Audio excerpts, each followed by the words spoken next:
Pulbo lang to. Buti na lang. Akala ko si Tricycle.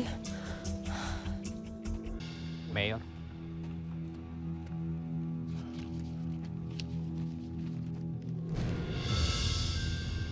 Gulat kayo, no? Takot ka na dahil may mas malaking pasabog kami. Madam? Madam, nakita niyo na po ba to?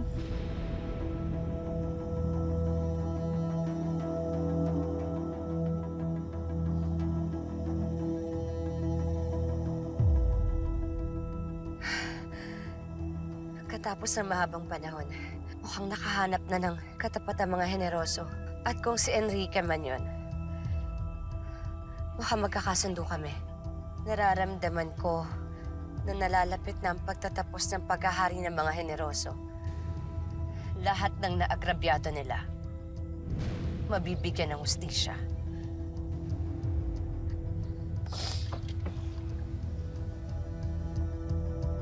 Okay guys, makinig kayo sa akin. Please listen. Okay, makinig ka.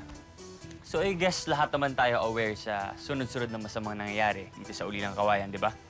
So naisip ko, bakit di kaya tayo mag-form ng isang organization na pwedeng magbigay ng proteksyon sa bawat isa sa atin? Okay, so guys, I need your full cooperation on this one. Gagawa ako ng isang NGO and I'll name it Bantay Kawayan. Okay na sana eh. Pero kita mo, parang Okay, nangangampanya lang eh. Parang magulang niya ng si Mayor at si Mayore. Ang lalaki ng mukha nila sa poster eh. Ano?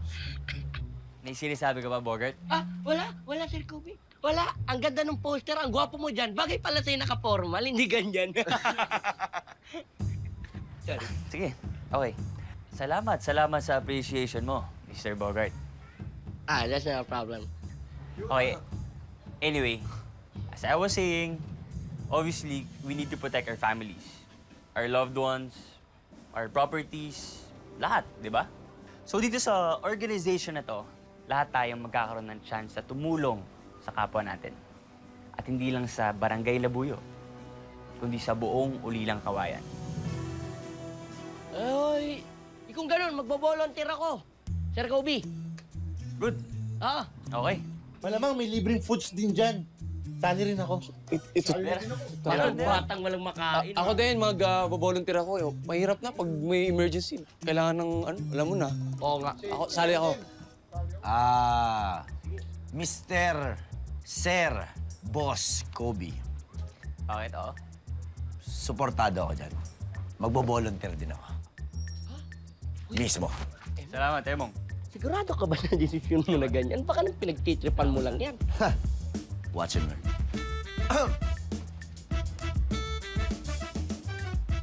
Palakpakan natin! Kobe Generoso! Kobe! Kobe! Kobe! Kobe! Kobe! Kobe!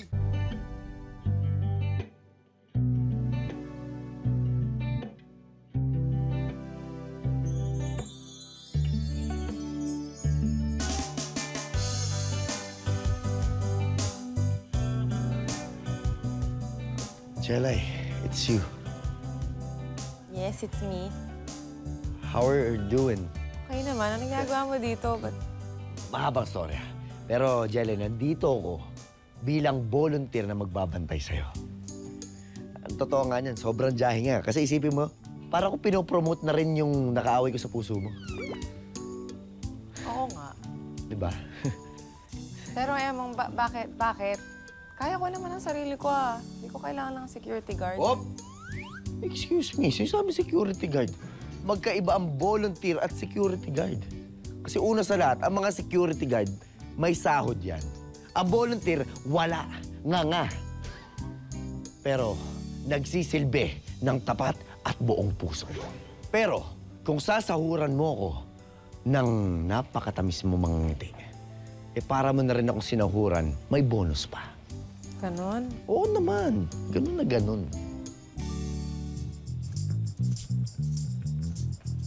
Uy. Jay, ginagawa mo dito? Di ba ikaw na rin nagsabi sa amin na guard your family your property, and especially your loved ones. And that's why I'm here. Dahil pinoprotektahan ko mahal ko. Di ba dapat kapwa mo drivers yung binabantayan mo kayong pamilya mo? So dapat andun ka sa labas ng bahay niyo.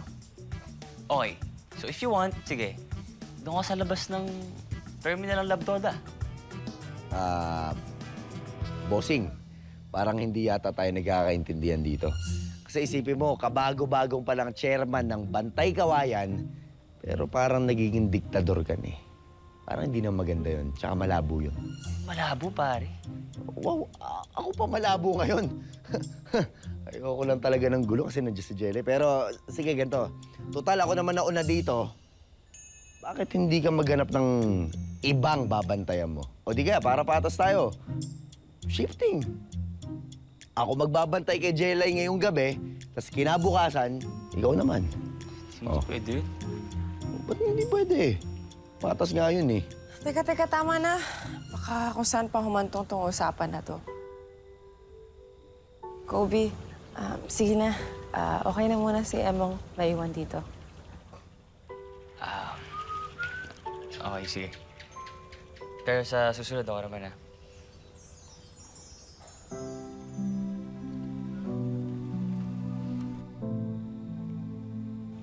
Ayos na ayos. One big point for Emong the Pogi. Alam mo, Jelay, sabi ko na eh. Dahil doon sa ginawa mo, para mo na ring inamin. Ano yung, ha? Anong inamin? Anong aaminin? Gusto mo ba malaman talaga? Hindi. Bakit hindi? Gusto mo ba malaman? Yung totoo. Ano yun? Okay, akin na yung palad mo.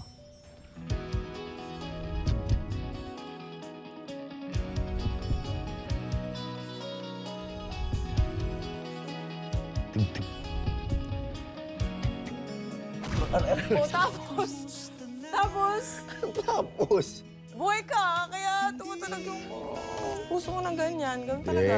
Di yun eh. Alam mo yun, Jelay. Ano yun? Hindi ko alam. Alam kong alam mo kung ano ibig sabihin nun. Ano, akala ko magtatrabaho ko, magbabantay ka, diba? Titignan mo lang ako? Kahit nga lang ako, hindi ko inahayaan dumapo sa'yo. Tuloy mo lang yan. Wala. May kalalagyan ka sa akin. Congressman, pwede ba tayo mag-usap? Ano bang pakay mo? Tungkol kay Jelly at sa lupa nila. At alam kong interesado ka ding malaman kung sino pumatay sa tatay ni Jelly. Ano?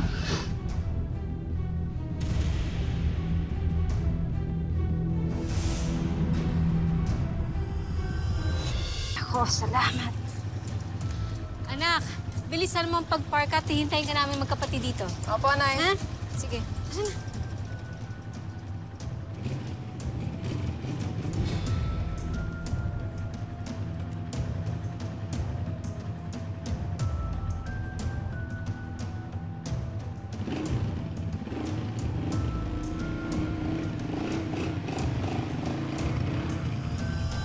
Saan na ba ang ate mo? Ang tagal naman.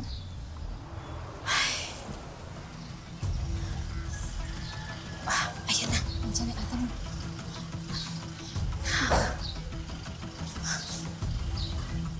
Tito Enrique, magandang umaga po. Magandang umaga.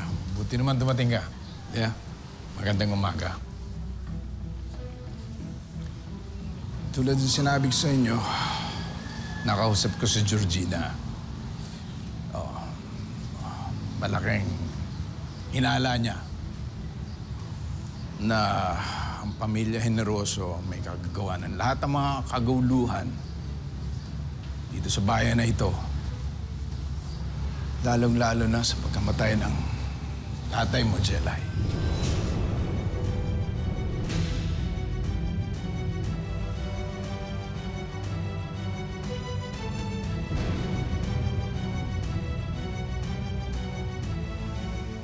Pamilya Generoso may kagagawa ng lahat ng mga kaguluhan dito sa bayan na ito. Lalong-lalo na sa pagkamatay ng tatay mo, Jelay. Sigurado ho ba kayo na mapagkakatiwalaan si Madam Georgina? Kasi, Tito Enrique, minsan niya na pong pinahirapan yung mga tao sa Labtoda. Tsaka nagtangka na po siyang bibili niya yung lupa namin. Kaya kung totoo po yung sinasabi niyo, mahihirapan po kaming maniwala na... Mabait. Mabait si Georgina. Kilala ko siya. Estudyante ko siya nung araw. Pati pamilya niya, kilala ko rin. Nakita kong pinagdaanan nila. Sa labit ng pamilya ng mga Generoso.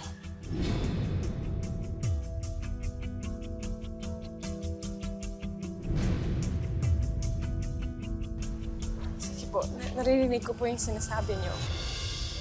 Pero naguguluhan po talaga ako. Hindi ko po kasi maintindihan. Gusto ko po lang mahanap kung sino yung pumatay sa tatay ko, pero ayoko po magbintang ng... sa tao na hindi po ako masyadong sigurado. Lalo na po sila Mayora.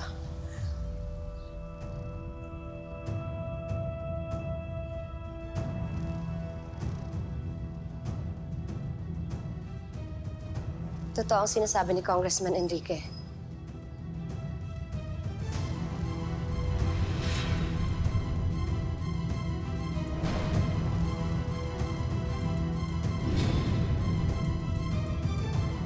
Madam Georgina, sa lahat na nangyari dito, paano ba kami maniniwala sa inyo?